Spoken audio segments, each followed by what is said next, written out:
Welcome to Penrose Learning, where we make understanding easy.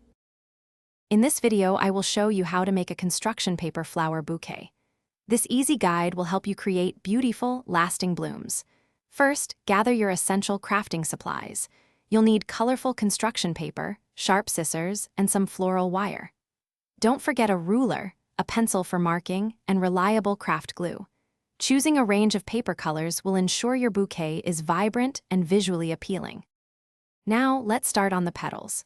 Begin by cutting your construction paper into strips, approximately 2 inches wide and 6 inches long. Fold each strip in half lengthwise, then carefully cut out your desired petal shapes along the folded edge. You can make rounded, pointed, or wavy petals. After cutting, gently curl the edges of each petal outwards using a pencil or the edge of a ruler to give them a natural, soft look. With your petals ready, it's time to assemble the individual flowers. Take a small paper circle, about 1 inch in diameter, as your base.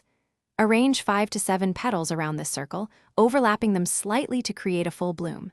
Secure each petal with a small dab of craft glue at its base.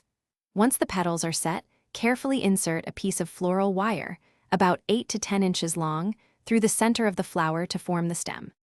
Finally, let's arrange your beautiful bouquet. Make sure you have created several flowers, perhaps 5 to 10, in various sizes and colors to add depth and interest.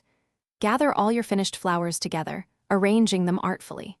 Secure their stems tightly with floral tape, wrapping it downwards for a neat finish.